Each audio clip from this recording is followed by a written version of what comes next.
Hola chicos, acá el profesor José Luis Ibaceta Hola jóvenes, ¿cómo están? Acá el profesor José Felipe Vega. y hoy vamos a trabajar con la sociedad colonial.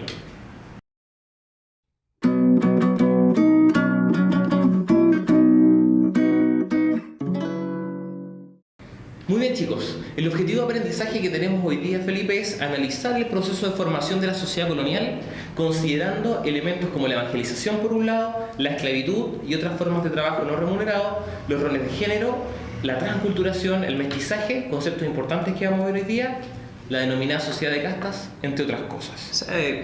Son bastantes temas, es un objetivo bastante complejo, pero lo interesante es que cuando estamos hablando de la formación de la sociedad colonial, estamos hablando también de preguntarnos por nuestra identidad, de quiénes somos. En realidad estamos averiguando cuáles son los orígenes de lo que es nuestra propia conformación como individuos en la sociedad de América Latina. Entonces, vamos a partir. Y de hecho, a tal punto es lo que mencionaba Felipe, que la pregunta es directa. ¿Somos herederos de la sociedad colonial? Y vemos, por ejemplo, cosas como expresiones religiosas, iglesias, vírgenes, festividades. Sí, lo primero creo que tenemos que reconocer es esto lo podríamos ver en otro espacio cultural del mundo. Podríamos, por ejemplo, reconocer algo de esto en Europa o, por ejemplo, lo que fue la América prehispánica. Quizás podríamos reconocer algunos elementos, algunos evidentes, por ejemplo, lo que tiene que ver con la iconografía religiosa, en la presencia de la iglesia, en la Virgen, pero por ejemplo cuando vemos el carnaval de Oruro, ¿bien? Ahí hay una serie de elementos que también son cristianos, pero hay otros que no veríamos, no sé, En Europa, difícil. en Europa. Por lo tanto, es algo distinto. Cuando hablamos de la sociedad colonial, no hablamos ni de lo europeo, ni hablamos de lo amerindio. Hablamos de un tercer elemento y por eso vamos a ir utilizando una serie de conceptos que nos ayudan a explicar lo que es ese fenómeno. Mestizaje, transculturación, sincretismo. De hecho, cuando trabajaba con otras temáticas, con cursos, a mí me gustaba hablar, por ejemplo, para la Edad Media de una cazuela. ¿Por qué? Porque una cazuela tiene ingredientes que uno lo identifica, pero que el resultado, la mezcla, es otra cosa, es distinta, que es distinto al sabor de cada uno de los ingredientes.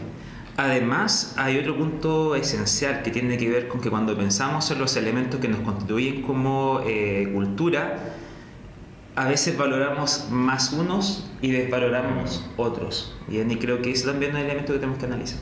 Muy bien. Sigamos entonces. La pregunta es qué elementos culturales de América Latina se ven representados en las imágenes y es un poco lo que fuimos conversando. Sí. Sigamos entonces. Son dos problemáticas históricas que queremos trabajar. Primero, ¿qué importancia crees que tuvo la evangelización realizada por la Iglesia Católica en la sociedad colonial? Y por otro lado, si consideramos que existen elementos de continuidad entre el pasado y el presente en América Latina. Entonces, elementos que vemos en la sociedad colonial, si nosotros los vemos hoy día. Exactamente, o sea, el ejercicio que uno hace cuando estudia historia es reconocer lo que son continuidades y cambios. Y cuando hablamos de lo que tiene que ver con identidad cultural, tiene que ver justamente con reconocer cuál es el origen de aquello que nos hace ser hoy en día. Muy bien. Entonces, lo primero es definir algunos conceptos. Porque lo que estamos hablando es la reunión, el conjunto, la mezcla, si se quiere, de dos culturas distintas. La cultura americana, por un lado, la cultura tradicional que estaba aquí en el continente, y la cultura europea. Entonces, para poder trabajar con ese grupo humanos que se juntan, hemos definido algunos conceptos. Es necesario hacer esta distinción porque cuando uno echa un primer vistazo respecto a lo que es mestizaje, culturación y sincretismo, uno llega a pensar que casi son sinónimos o uno lo utiliza de una manera indiferenciada. Algo culpa también tenemos los profesores que lo utilizamos de manera indiferenciada. Pero mestizaje, culturación y sincretismo tienen énfasis distintos. Por ejemplo, cuando hablamos de mestizaje, hablamos de un encuentro biológico y cultural entre dos etnias en las que éstas se mezclan. Hablamos de mestizaje en lo que es el acto de la mezcla y lo utilizamos fundamentalmente cuando se genera el mestizaje de carácter biológico. También lo aplicamos en lo cultural, pero hacemos alusión a lo que es la acción de mezclarse, más que nada en lo que tiene que ver con el mestizaje.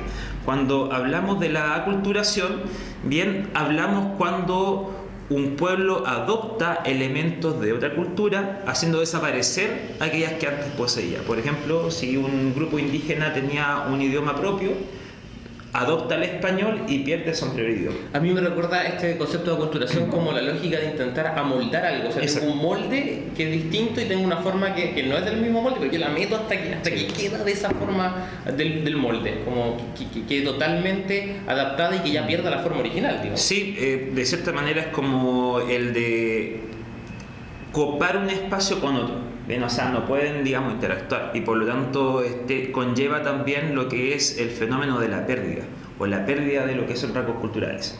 Y por último, tenemos el sincretismo. Sí, el sincretismo es muy distinto a lo que es la aculturación, porque aquí hablamos que en la mezcla de lo que tiene que ver con elementos de una cultura y elementos de otra, bien, surge un tercer elemento.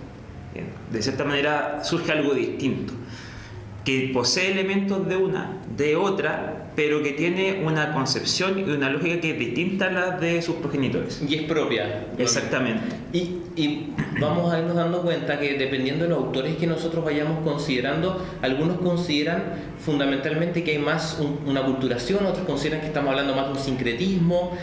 Va variando la visión sobre los procesos que estamos analizando. Claro, y los historiadores más que nada han reconocido de que cuál era la intención de los españoles en la aculturación. O sea, de que queremos convertir a estos indígenas en españoles, por lo menos desde un punto de vista cultural, que adopten la religión, que adopten el idioma, que generen respeto y lealtad sobre determinados emblemas de la monarquía. Pero, por el otro lado, el sincretismo se presenta como una resistencia del indígena. O sea, vamos a adoptar ciertos elementos del español, pero vamos a mantener algo disfrazados, elementos propios, pero que reconocemos como distintos a aquellos que nos quieren imponer. Muy bien. Seguimos entonces. Dice, ¿cuál o cuáles de estos conceptos describe de mejor forma lo que fue la sociedad de la América colonial? Bueno, es un poco el trabajo que estamos tratando de hacer, identificar y darnos cuenta que cada uno de estos conceptos nosotros los vamos a encontrar, ¿no? Exactamente, o sea, tiene que ver con reconocer intencionalidades y realidades. Yo creo que desde la realidad es más claro lo que tiene que ver con el sincretismo. Vamos a verlo entonces. Sí. O sea, primero la sociedad colonial. Fíjense que esta es la pregunta que nos mueve un poco, es discutir. Estamos hablando de un mestizaje, de una aculturación y un sincretismo. Y lo que inmediatamente nos salta a la vista con este cuadro tiene que ver cómo se fue desarrollando una sociedad que estaba basada en el producto de ese mestizaje, porque ese mestizaje fue generando que las mezclas entre los europeos y los americanos fueran desarrollando grupos distintos entendiendo por su color de piel. O sea, primero hay que considerar de que los españoles eran unos obsesivos del orden. Y en Europa igualmente tenemos al mismo tiempo sociedades que son profundamente desiguales y jerárquicas. Existen los nobles, los campesinos, existen rangos sociales que claramente diferencian unos de otros. No existe para nada el concepto de igualdad como lo entendemos hoy en día. El tema está de que en América se da un fenómeno que no estaba presente o no era tan mayoritario en Europa, que tenía que ver con el tema de la raza, con el tema de lo que tenía que ver con el pigmento de la piel. Y eso obviamente sumó complejidad, y ahí surgen, como vemos acá en la diapositiva, los cuadros de castas, que surgen hacia fines del siglo XVII, y era una forma para aquella persona, digamos, una especie de guía de turismo, por decirlo de algún modo. Bueno, usted llega a la América colonial y tiene que considerar qué personas son de un rango superior y de un rango inferior, porque era lo natural de esa época. Me recuerda un poco esa escena de padre de familia, cuando a Peter Griffin lo detiene un policía y le muestra una paleta de colores. Entonces, mientras más blanco, bueno; mientras más oscuro, malo podía ser detenido. Exactamente. Era un poco eso. Y lo llamativo de esto es que son tan magnéticos del orden, como tú mencionabas, que fueron generando una nomenclatura. Cada uno tenía un nombre particular, y con nombres como vemos en la imagen, mestizos, castizos, moriscos, y otros nombres que eran absolutamente ridículos: tente en el aire, salta para atrás, sí, que eran mezclas de mezclas de mezclas de mezclas. Todo estaba catalogado. O sea, era propio del mundo barroco. El barroco lo van a entender cuando su profesor de historia hable de lo que es el arte colonial, pero tiene que ver con que todo lo que importa es lo que vemos por nuestra vista. O sea, aquí estamos lejos de una cultura letrada. Acá no se valora a las personas por lo que saben, sino que por lo que aparentan. Y por lo tanto, ¿qué más aparente que nuestro color de piel. Y además eso tenemos que acompañarlo de que si tú eres indígena tienes que vestirte como indígena. Incluso existen leyes estrictas de que si por ejemplo a algún negro se le ocurría vestirse como europeo puede ser castigado. De cierta manera tenía que existir correlación respecto a lo que eres, respecto a lo que representas y finalmente respecto a cuál es el rango dentro de lo que es la estructura social digamos, de la colonia americana.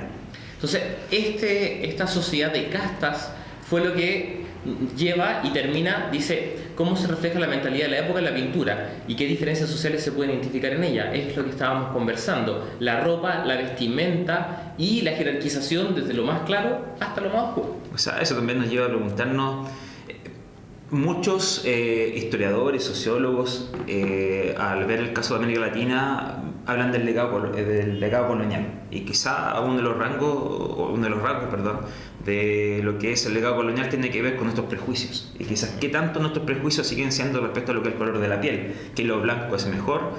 Hace como unos 40, 50 años, me cuentan mis papás, mis abuelos, como que era muy clásico el hecho de mejorar la raza, como dicho, o sea, así cuando alguien se mezcla con una persona más blanca, como que era algo como mejor o algo más bueno. Si el inmigrante tenía la piel clarita, mejor, si la piel más oscura, exactamente, incluso la anterior ley de inmigración del 1975 señalaba eso, de que era la preferencia respecto a lo que tenía que ver con la inmigración europea que de otros lugares del mundo. Por lo tanto, creo que hay ciertos prejuicios que se mantienen ahí y que se han traspasado en el tiempo. Y esa sociedad de castas estaba refrendada o estaba conformada la sociedad colonial, que tiene características que nosotros ya habíamos visto en el mundo europeo, que es esta sociedad estamental, una sociedad que está marcada por el nacimiento. Yo pertenezco a un estamento, nazco en él y me voy a morir en él. No hay movilidad social en esta sociedad. Claro, y además está la salvedad de que el color de la piel era algo difícil, digamos, de poder esquivar en términos de lo que era tu posición en la sociedad. No obstante, y esto un poco son las excepciones que reflejan lo que es la norma dentro de la sociedad colonial, existían células de blanqueamiento.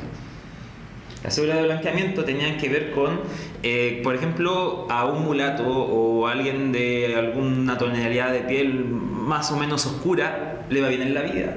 Bien, y por lo tanto quiere adquirir ciertos beneficios como por ejemplo la propiedad, bien, que era más propiedad de la gente blanca, y se le podía hacer una excepción legal en donde se le tenía que tener por blanco.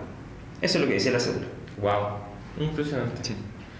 Y sociedad estamental, y claramente, como habíamos visto, una sociedad jerarquizada, donde la apariencia era lo que mandaba. Nuevamente, el concepto de pigmentocracia, pigmento, color. Mientras más clarito estaba más arriba en la escala social. Y de hecho, arriba están los españoles, que eran los virreyes, los gobernadores, los altos cargos. Luego estaban los criollos, que eran los descendientes de los españoles que nacían acá. Sí. Y debajo de ellos estaban ya las mezclas provenientes del mestizaje, los mestizos, los mulatos, los zambos. Un nivel más abajo los indios, que eran utilizados como mano de obra, y finalmente en la base de la escala los esclavos que venían desde el África. Sí, igual hay que hacer una salvedad porque más allá de que los indios estaban debajo por ejemplo, de los mestizos, los mulatos y los zambos, ellos sí tenían una legalidad a su cargo que les daba una cierta protección, o sea, se les reconocía legalmente a los indígenas. Bien, pero en el caso de los mestizos, los mulatos y los zambos como que no existían dentro de la normativa, y los españoles como que quisieron, por lo menos en términos como formales, que eso no existía. Pues como son mezclas, no son ni lo uno ni lo otro, están como una zona gris. Y eso lo reflejó, por ejemplo, lo que es la legalidad. Y el tema es que si están en una zona gris, no hay derechos, no hay protección, están en una situación sumamente peligrosa, descuidada. Entonces la volatilidad y lo que es la incertidumbre es el rasgo del mestizo, algo no muy distinto a lo que puede ser la realidad de América Latina en la actualidad. Muy bien, pero hasta acá, si bien hemos visto una sociedad estamental, jerarquizada, unos en un lugar, otros en otro lugar, de todas maneras, lo que nosotros identificamos en la sociedad medieval es el sincretismo, y buena forma de ese sincretismo nosotros lo encontramos en el rol que ejerce la evangelización. Sí, porque en el caso de España, muy distinto, por ejemplo, a lo que pasó con Inglaterra, lo que se buscó fue incorporar a los indígenas a la sociedad. En el caso, por ejemplo, de la colonización británica en Australia o en Norteamérica, lo que se hizo fue trasplantar la sociedad europea blanca al nuevo territorio, y los indígenas que vivían en ese lugar, digamos, se les corría digamos, la cerca un poco más allá. A la reservación. Exactamente. Entonces, de cierta manera no hay una búsqueda de mezcla. ¿Por qué? Porque recuerden que en el caso de España, la fundamentación legal de la conquista tiene que ver con la evangelización. O sea, el Papa le entrega la potestad de ocupar estas tierras a los reyes de Portugal y de España, ¿bien? Con lo que la bula intercadetera, exactamente, por la evangelización. Por lo tanto, era una obligación por parte del monarca, y no de una manera, digamos, contradictoria, sino que realmente ellos pensaban que su misión era la evangelización, bien, en el caso de los reyes. Por lo tanto, se busca, bien, especialmente a través de la acción de las órdenes religiosas, ahí van a destacar, por ejemplo, los dominicos y fundamentalmente los jesuitas desde la mitad del siglo XVI, en lo que es trasladar la religión cristiana católica, bien, a los indígenas. Y ahí se establece lo que era el derecho de patronato, porque era como se menciona en la gráfica, era una actividad conjunta, pero finalmente quien ejercía de alguna manera el mando o dirigía o tenía la potestad ahí era la corona, era el Estado español que debía difundir el cristianismo y solventar a la iglesia, mantenía la iglesia, exacto, pero nombraba a los cargos eclesiásticos y tenía el derecho de cobrar el diezmo. Exactamente, porque el financiamiento y la iniciativa la tenía el Estado, o sea, era necesario que el Estado interviniese para que los sacerdotes y los frailes pudiesen entregar la evangelización a los indígenas. Por lo tanto, como era necesario la espada en este caso para llevar a cabo la evangelización, tenía la iglesia entregar esa regalía a lo que era el monarca, de que controlara más directamente a la iglesia, más incluso de lo que pasaba en Europa. Y en buena medida con estas órdenes religiosas y con el trabajo de estos miembros de la iglesia, donde se fueron estableciendo estos puentes y este sincretismo con el idioma, con la cultura, con las tradiciones, con las comidas. Exactamente, porque primero, para poder evangelizar, el esfuerzo primero lo tuvieron que hacer los mismos evangelizadores de aprender los idiomas indígenas, y después, a través de lo que es ese contacto, transmitir el español al evangelizado. Bien, porque además recuerden que la mayoría de los ritos ni siquiera eran en español, sino que eran en latín. Por lo tanto, era un idioma distinto incluso al del colonizador. Por lo tanto, se da en esa transmisión del idioma también lo que es la transmisión de ideas. Bien, por ejemplo, les voy a dar un caso. En el caso de los mapuches, por ejemplo, la presencia de un dios supremo no era evidente previo a lo que era la colonización, pero con la colonización los mapuches comenzaron a hacerse la idea del Queñachén, bien, de este dios supremo, justamente por la interacción con los evangelizadores. Ok, no asumo el cristianismo como tal, pero comienzo a adoptar lo que es la idea de un dios supremo. Bien, por lo tanto, el idioma igualmente transmite ideas que van conformando una cultura distinta. Muy bien. Bien, chicos, entonces la sociedad de castas, la sociedad estamental que vemos en la sociedad americana, en esta sociedad colonial, el rol de la evangelización es lo que hemos trabajado en esta clase, y seguimos prontamente para seguir trabajando con la sociedad colonial. Que estén muy bien. Igualmente, que estén bien.